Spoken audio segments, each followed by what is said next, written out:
ወደ 7900 ሰው በላይ በኤችአይቪ እየተያዘ ነው የሚገኘው። ኤችአይቪ እንዳለ ማሳወቅ ያስፈልጋል የሌለ እስኪመስል ድረስ። በሽታውን መቼም ዘሎ አይዙ ቀደም ባለው ጊዜ እኮ እንዳልከው ሰው ሲጨባበጥ ሁሉ ሊይዘው የሚችል ይመስለው ነበር። ጤና እንክብካቤ እና የሕክምና እንዲያገኙ ማድረግ ነው። ከ1% በታች ነበር።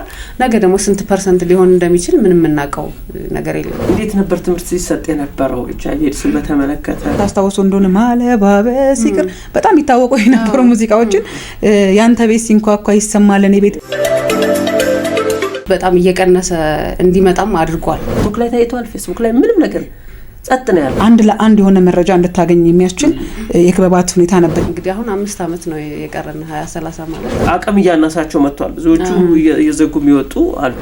ያለ መፍራት ነገሮች በጣም የመዘናጋት ነገሮች አሉ። ኤችአይቪ አይደለም እያሰጋቸው ያለው እርግዝና አመለካከታቸው የሚቀረጽበት ቦታ ነው። የራስን ሀብት መሰብሰብ ማሰባሰብ ላይ ትኩረት ማድረግን ይመስለኛል።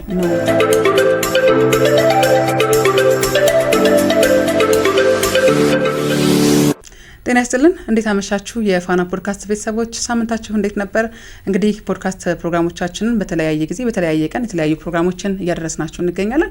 ዛሬ ወቅታዊ ላይ ተገኝተናል። በዛሬው ወቅታዊ ጉዳይ የምናነሳው ዓለም አቀፍ የኤድስ ቀንን ነው። ይህ ቀን ትላንት ተከብሯል በእርግጥም ነገር ግን በሀገራችን የተግዳሮቶችን በመቋቋም የኤችአይቪ ኤድስ ምላሽ ዘላቂነትን እናረጋግጥ በሚል መሪ ቃል ተከብሯል። ይህንን በተመለከተ ስለ ኤችአይቪ የተለያዩ ሀሳቦችን እናነሳለን።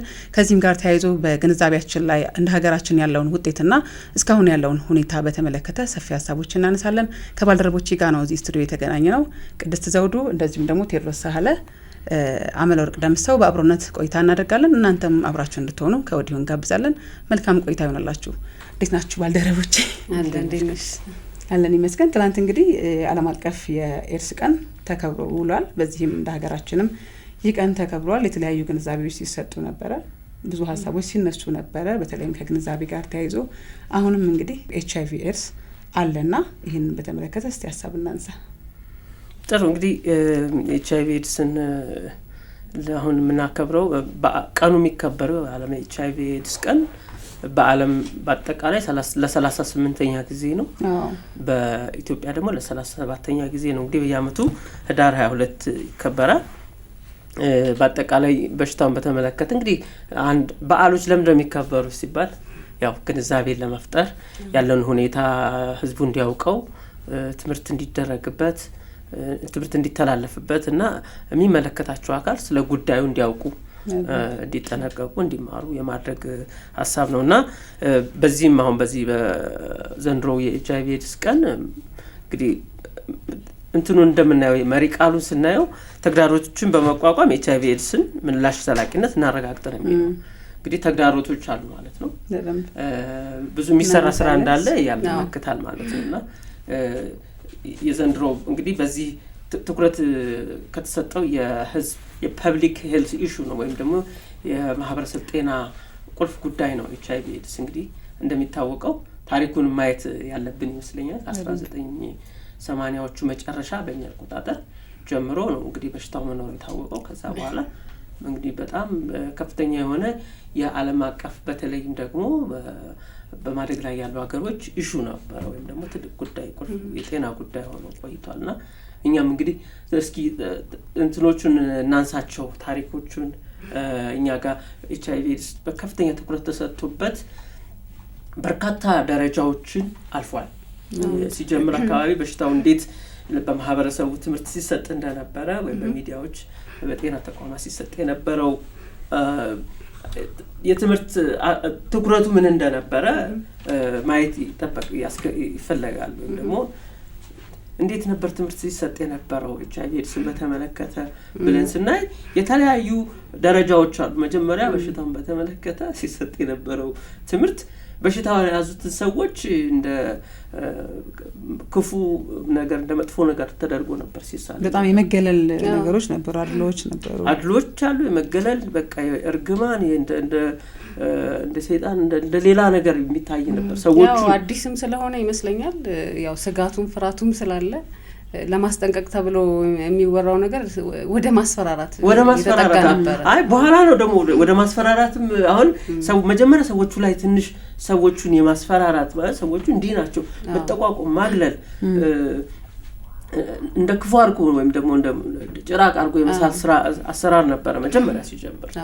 በኋላ ደግሞ ተቀየረና አይ በሽታውን ላይ ትኩረት ሲደረግ በሽታውንም እንደዚሁ ሰዎቹ ስሜቱ እንዳለ ነው በፊት የነበረው በሽታውን የበሽታ ያዛቸውን ሰዎች ማግለሉ የመጠቋቋሙ በብዙ መልኩ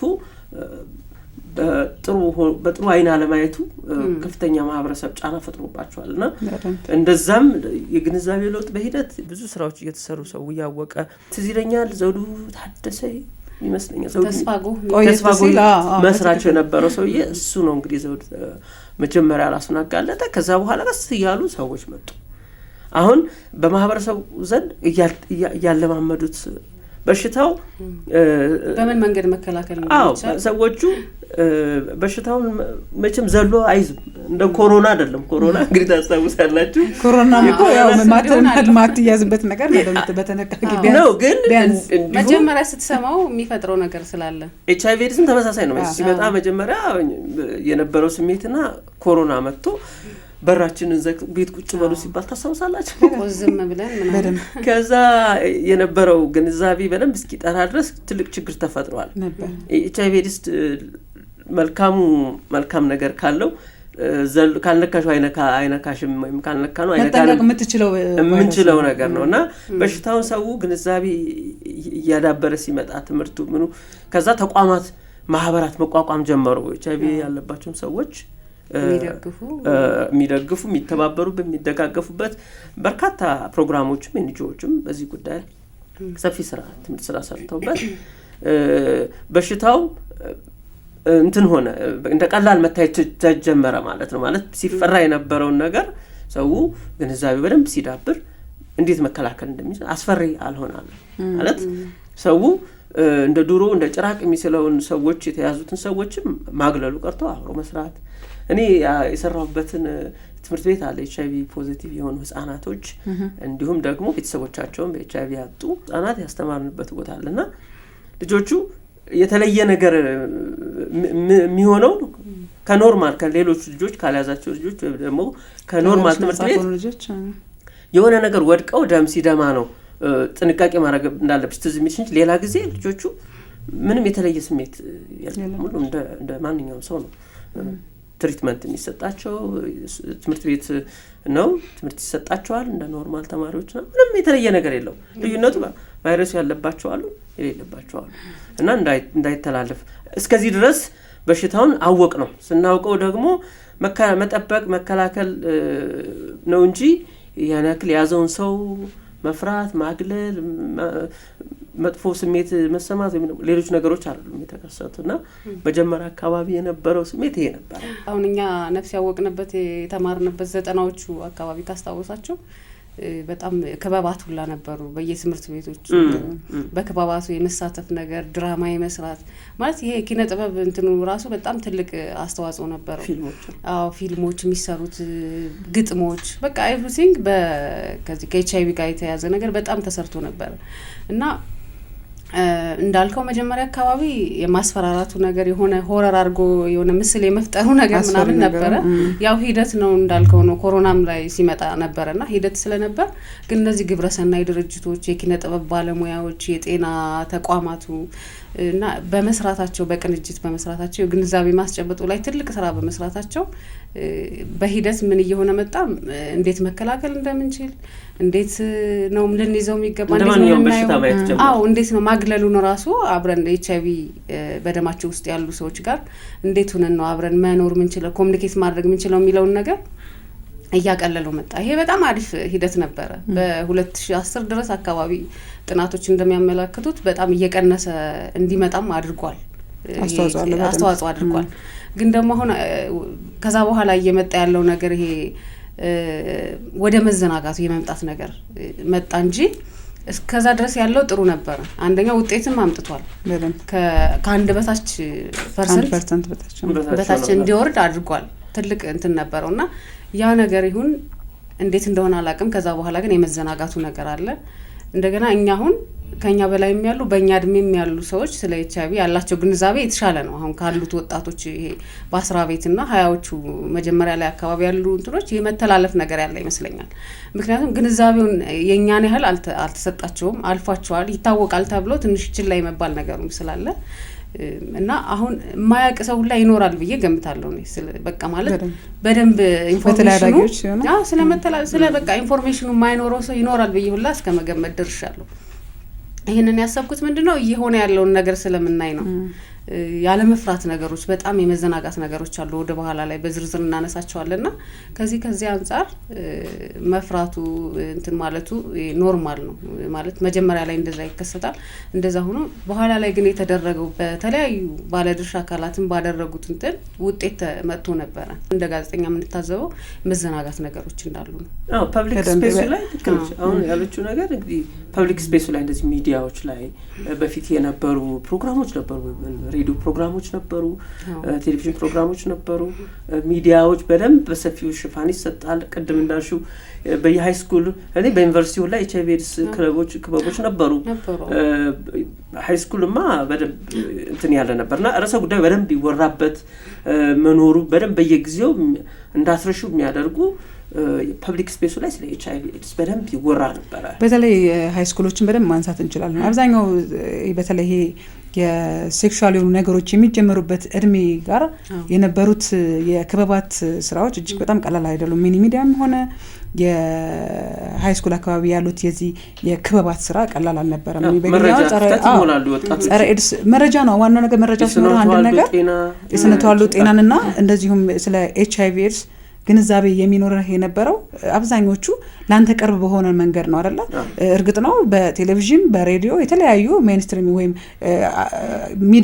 በሚዲያዎች በኩል የሚተላለፉ መልእክቶች ነበሩ። ያን ብቻ ግን በቂ አልነበረም። ቀጥታ ሰው ለሰው የሆነ ወይም አንድ ለአንድ የሆነ መረጃ እንድታገኝ የሚያስችል የክበባት ሁኔታ ነበር። ያ አንደኛ የአመለም አንስተሽ ነበር አሁንና ወጣቱ ጋር ብዙ ክፍተት የሚፈጠርበት እድል አለና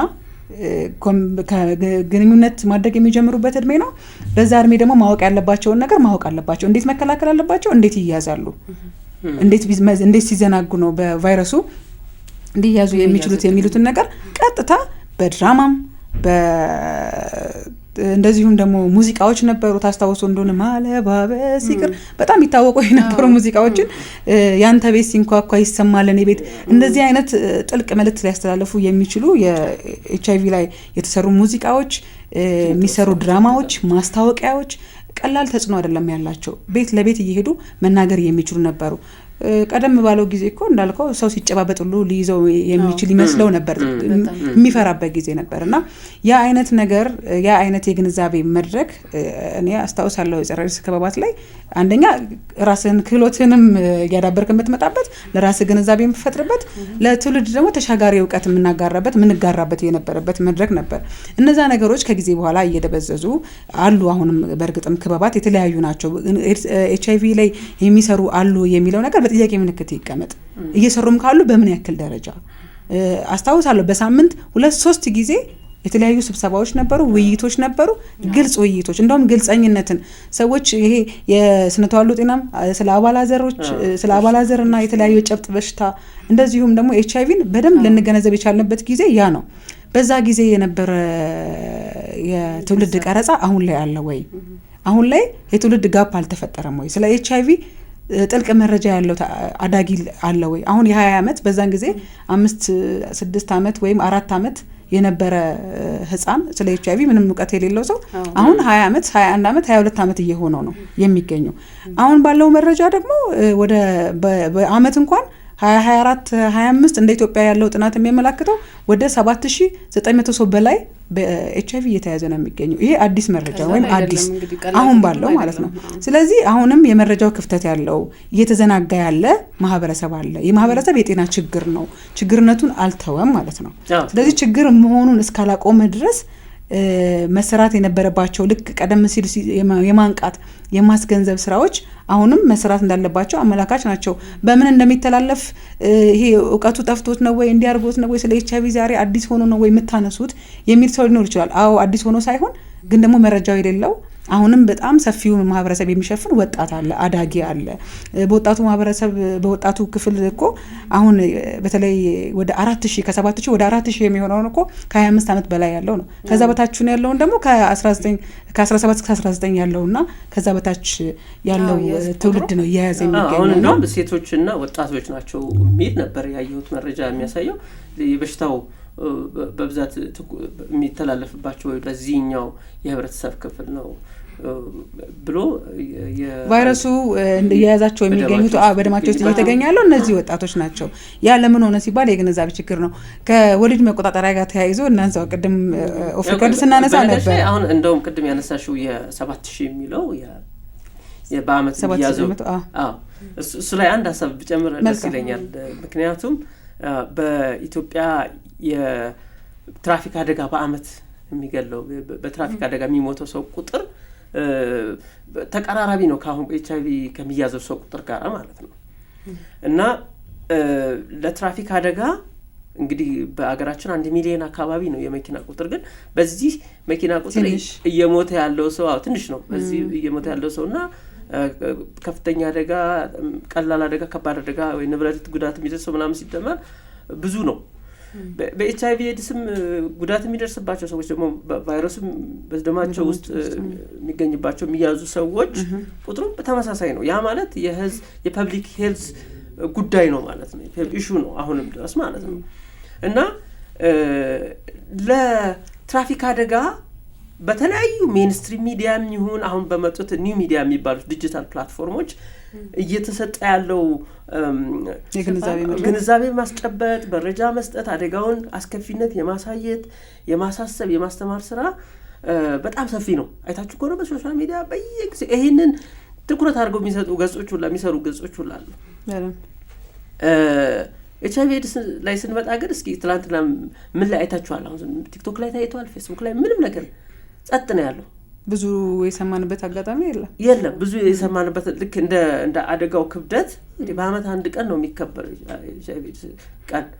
እሱን እንኳን አስመልክቶ ስለ ጉዳዩ እንኳን አልተነሳም። እሱን ነው ያነበረው። የመረጃው ተደራሽነት ችግር አለ አሁን ላይ የመረጃ የግንዛቤ አሁንም ችግሩ አለ ለማለት የፈለኩትም ይሄን ነው። አሁን ቅድም ላነሳ የፈለኩት አንድም የመረጃ ክፍተት ስለመጣ ሴቶች እንግዲህ አሁን ቅድም አንተ ከሴቶችና ወጣቶች ጋር ብለሃል አይደል? ለምን ሴቶች እኮ አሁን ላይ የተለያዩ መረጃዎች የተለያዩ ምልክታዎቻችን የሚያሳዩት ከኤችአይቪ እርግዝናን እየፈሩ ነው።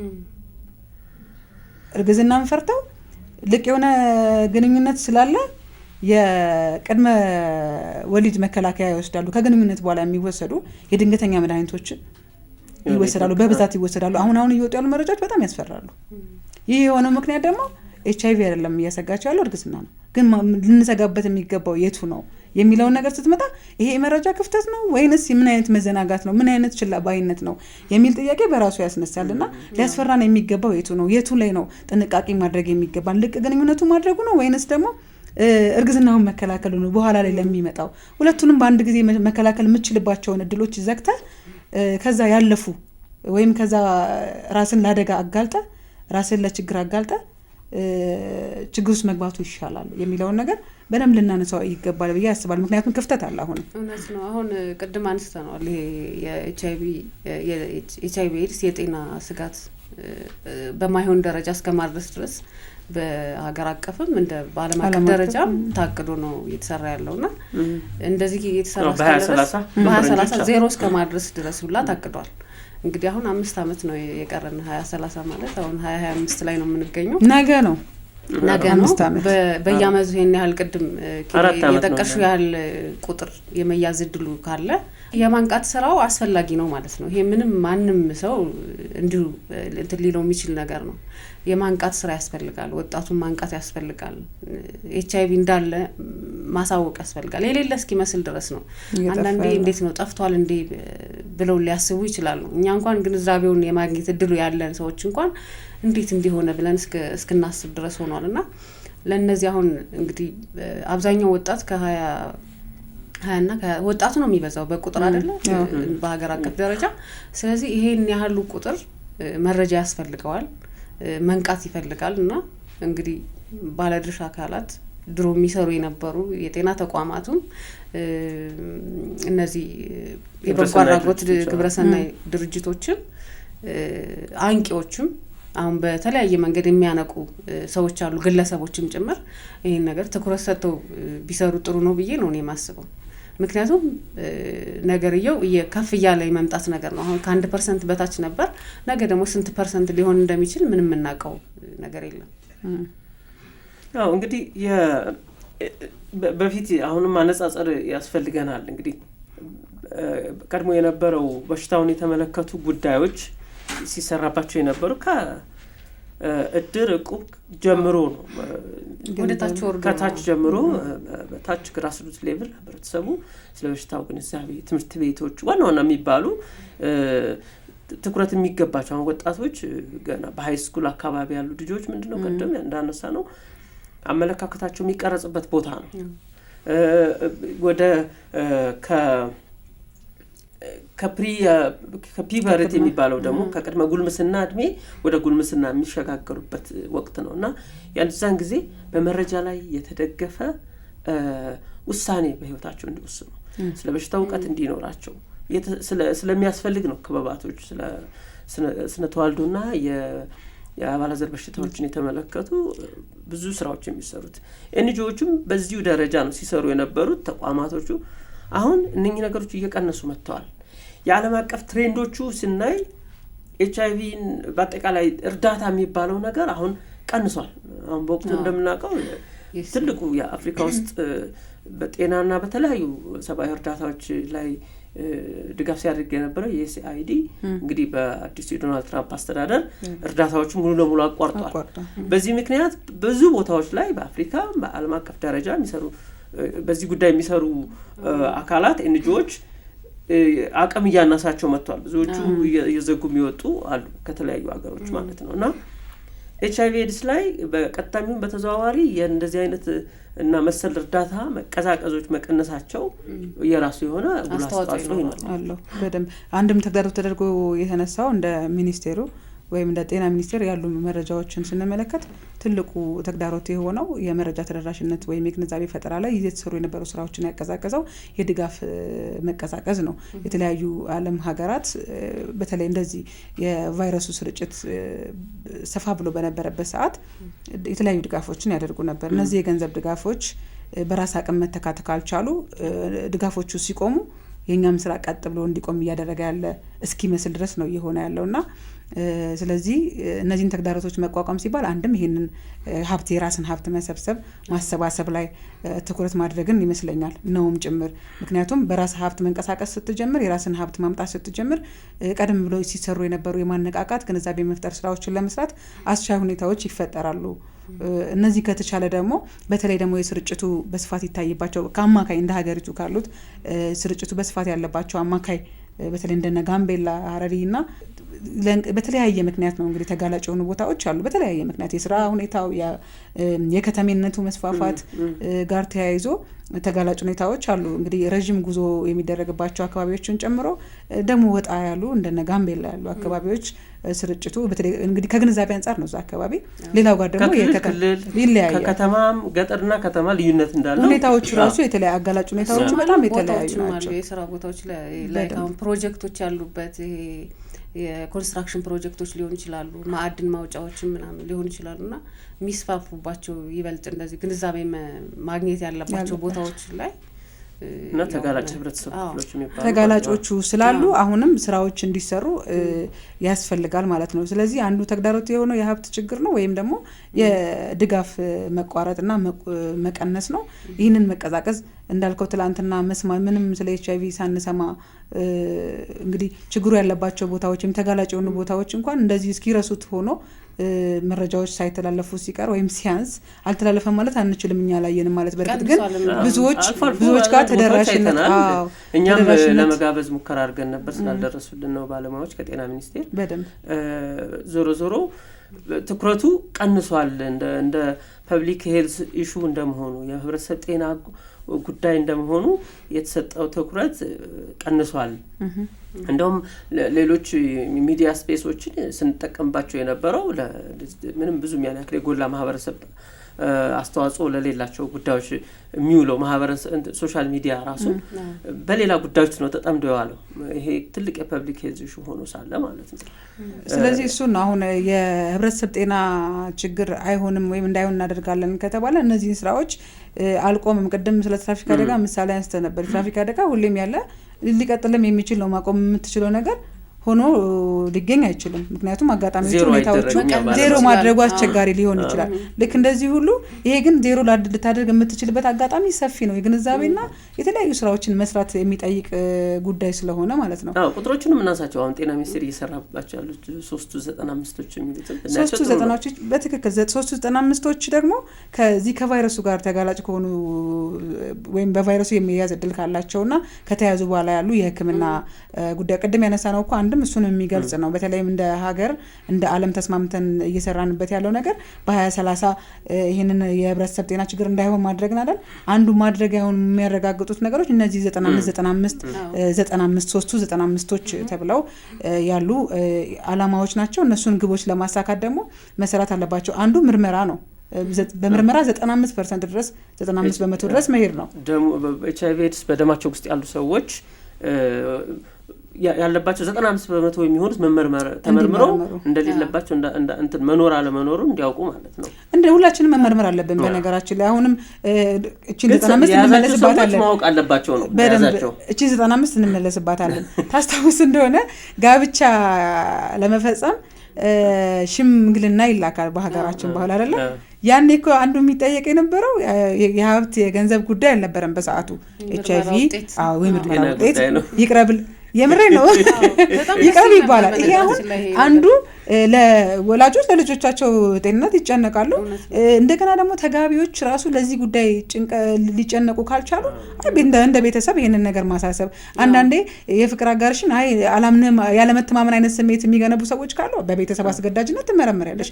የበረቱት ጎበዞች ደግሞ ራሳቸው በራሳቸው ተነሳሽነት ይመረመራሉ። ያ አይነት ባህል ድረስ የዘለቀ እውቅና ነበረው አይደለ? ስራ ነበር፣ የግንዛቤ ስራ። ወደ 95ቱ ስንመለስ ምርመራ ነው። ምርመራ አንዱ ስለሆነ ማለት ነው። ከዛን ከተመረመሩ በኋላ ደግሞ ቫይረሱ በደማቸው ውስጥ የተገኙ ሰዎች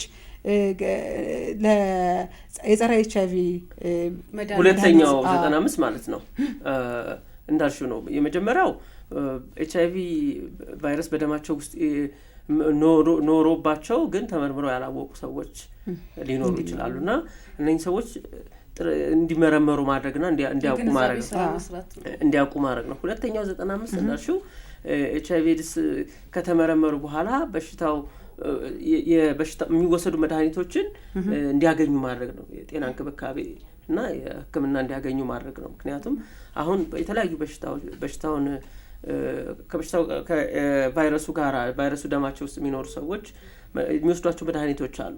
እዛ ሲስተም ውስጥ እንዲገቡ ማድረግ ነው። 95% የሚሆኑትን ሰዎች ሶስተኛው 95 ደግሞ መድኃኒቱን የሚወስዱ ሰዎች ቫይረሱ ሰውነታቸው ውስጥ ያለው በደማቸው ውስጥ ያለው ቫይረስ መጠን በደማቸው ውስጥ እንዲቀነስ ኮንቴይን የማድረግ ስራ ነው። መድኃኒቱን አወሳሰዱንም እንትን እንዲሉ ኮንቲኒየስሊ እንዲቀጥሉ ማድረግ ሊሆን ይችላል። ይሄኛው ግን ምንድነው መሰለሽ መድኃኒቱን ይወስዳሉ። መድኃኒቱ ምንድነው የሚያደርገው ሰውነታቸው ውስጥ የሚለው ነው መልስ ነው የሚመልስልን። ቫይረሱ ሰውነታቸው በደማቸው ውስጥ ካለ መድኃኒቱን ሲወስዱ ቫይረሱ እንዳይራባ CD4ቸው እንዲጨምር 1000 ኮፒ እንዲደርስ ነው የሚለው። እንግዲህ የቴክኒካል ቃል ስለሆነ ምናልባት ቫይረሱ ሰውነታቸው ውስጥ ደማቸው ውስጥ እንዳይራባ ቁጥሩ እንዲቀንስ ኮንቴይን እንዲደረግ እዛው እንዲታቀብ ነው። ያኛው በጣም እየተባዛ ከመጣ ቫይረሱ በደማቸው ውስጥ ምን ይሆናል ማለት ነው? እየተላላፈ ሰፊ ይሆናል። ያው የሰውነት የመከላከል በሽታ የመከላከል አቅማቸውን አዳክሞ በሽታው ይሄ ነው። ተጓዳኝ በሽታ ራሱ ተጓዳኝ በሽታ ነው እኮ HIV ኤድስ ራሱ ተጓዳኝ በሽታ ነው አጋልጦ የሚሰጠውና ይሄንን እንደዚህ እንዳያደርግ ቁጥሩ እንዳይባዛ ደም ውስጥ ቁጥሩን አሳንሶ ኮንቴይን ማድረግ አቅቦ የመያዝ ነገር ነውና 395ቶች እነዚህን ይመስላሉ። ዞሮ ግን አጠቃላይ ቁጥሩን በ2030 የማህበረሰብ ጤና ችግር ከሚባሉት ውስጥ ማውጣት ትልቁ እቅድ ኢትዮጵያም እየሰራችበት ነው። በዚህ ዙሪያ እነዚህን መደምደሚያ ሀሳቦች ከእናት ወደ ልጅ ያለውንም ነገር ብናነሳ ደስ ይለኛል። ምክንያቱም አንዱ ትልቁ ውጤታማ ስራ እየተሰራ ያለው በሱ ዙሪያ ነው። ኤችአይቪ ኤድስ ያው ከኤችአይቪ በደማቸው ውስጥ ያሉ እናቶች በእርግዝና ወቅት ወደ ልጁ እንዳይተላለፍ ማድረግ የሚቻልበት ዘመን ላይ ደርሰናል በሕክምና እና በአሁኑ ሰዓት በእርግዝና ከእናት ወደ ልጅ የሚተላለፍበት መጠኑ 9% አካባቢ ነው እና የኢትዮጵያ ጤና ሚኒስቴር ወደ 5 እና ከዛ በታች የማውረድ ስራ ላይ ነው ትኩረትም አድርጎ እየሰራ ያለው። ያ ማለት ከ100 እናቶች ቢያንስ ከ5 በታች የሆኑ ህጻናት ነፍሰ ጡሮች ወደ ልጃቸው የመተላለፉን እድል ቁጥሩን ከ5 በታች ማድረግ ነው እና ዞሮ በዚህ ዙሪያ በጣም ሰፊ ስራ እየተሰራ ነው። ህጻናቶች እንግዲህ ሲወለዱ ጤናማ ከኤችአይቪ ኤድስ በደማቸው ውስጥ አይኖርም ማለት ነው። እናታቸው ምንም እንኳን ወላጃቸው ኤችአይቪ ኤድስ ቫይረሱ በደማቸው ውስጥ ቢኖርም ልጆቹ በጤንነት ይወለዳሉ ማለት ነው። ይሄን ከእናት ወደ ልጅ የሚተላለፍበትን ምጣኔ ከ5 በመቶ በታች ማድረስ ነው አንዱ እየተሰራበት ያለው። ግን ብዙ ስራዎች ይጠበቁብናል። በ2030 በፈረንጆቹ የህብረተሰብ ጤና ኢሹ እንዳይሆን ወይም ደግሞ ጉዳይ እንዳይሆን ለማድረግ ከመከላከል ጋር ተያይዞ ሰፊውን ሀሳብ አንስተናል ከግንዛቤ አንጻር። ከዛ ባለፈ ደግሞ በፊት ብቻ ሳይሆን እስከ ቅርብ ጊዜ ድረስ ኤችአይቪ ለመከላከል የሚያስችሉ የሆኑ ግብአቶች በስፋት በማንኛውም ቦታ ላይ ይገኙ ነበር። ለምሳሌ ኮንዶምን ማንሳት እንችላለን እና ከኮንዶም ጋር ተያይዞ የዋጋ ጉዳይ በስፋት እየተነሳ ይገኛል። አንድ ቅድም የእርግዝናን ጉዳይ እንዳነሳ ነው ሁሉ ሰዎች በእንደዚህ ራሳቸውን ለመከላከል የኢኮኖሚ አቅም ከሌላቸው መግዛት የሚችሉትን ነገር በነፃ ነበር አይደለም። በነፃ ማንኛውም ቦታ ላይ ሰው ራሱ መጠበቅ በዝቅተኛ ዋጋ ይሄ የተለየ ነገሮችን እንዲያደርጉ ፍቃድ መስጠት ሳይሆን በሚፈጸሙ ሰዓት እንኳን ሰዎች ጥንቃቄ እንዲያደርጉ። ምክንያቱም የአንድ ሰው ጉዳት ዞሮ የማህበረሰብ ችግር መሆኑ ስለሚቀጥል ሌሎችን መጠበቅ ሁሉንም መጠበቅ እንዲያስችል ነው ይሄ አማራጭ የተቀመጠውና ይህንን እነዚህ ያሉ አማራጮች በቀላል ዋጋ መገኘት የሚችሉበት አጋጣሚ ቢኖር አሁን ከዋጋ ጋር ተያይዞ ብዙ ነገር ስለሚነሳ አጋላጭ ነገሮችን መቀነስ የምንችልባቸውን መንገዶች ብንሰራባቸው በጣም አስፈላጊ ነገር ይመስለኛል እና እሱ ቢስተካከል አንዱ መልካም ነገር ይሆናል። እንዳልከው ከእናት ወደ ልጅ የሚተላለፉባቸው መንገዶች መቀነስ መቻላችን ትልቁ ውጤት ነው። እንደዚሁ ደግሞ አሁንም ስርጭቱ ወይም ቫይረሱ ተጋላጭ የሆኑ አካባቢዎች ላይ ሰፋ ያለ ስራ ሰርቶ የግንዛቤም የምርመራም እንደዚሁ 395ቶች ራሱ መከወን ግቡን ለማሳካት ጥሩ እስከሆነ ድረስ ያንን ነገር ማድረግ በዘላቂነት ማድረግ የሚያስችሉ የሀብት አሰባሰብ ስራዎችን መስራት እጅግ በጣም ጠቃሚ ይመስለኛል። ስለዚህ ይህንን ካለን በዚሁ እንቋጨው ወይስ የቀረ ሀሳብ አለ? ብንቋጨው እንስማማለን። መልካም፣ ሁለታችሁንም ከልብ አመሰግናለሁ። ቆንጆ ፍሬያማ ውይይት ነበር ያደረግነው። የተከበራችሁ የፋና ፖድካስት ቤተሰቦች ውይይታችን ይህን ይመስል ነበር። ትላንት ወይም ህዳር 22 የተከበረውን ዓለም አቀፍ የኤድስ ቀንን ምክንያት በማድረግ ስለ ኤችአይቪ ሰፋ ያለ ሀሳቦችን አንስተናል። እናንተም ደግሞ ኤችአይቪ አሁንም ድረስ እንዳልቆመ በማሰብ ግንዛቤ መፍጠሩን ራሳችሁን የመጠበቁን ስራ በየቤታችሁ እንደምታስቀጥሉ ተስፋ እናደርጋለን። ለትውልዱም ግንዛቤ መፍጠር ያስፈልጋል። ቅድስት ዘውዱ፣ ቴዎድሮስ ሳህለ እንደዚሁም ደግሞ አመለወርቅ ደምሰው በአብሮነት ውይይት አድርገናል። በያላችሁበት የበዛ ሰላምና ጤና ይሁንላችሁ።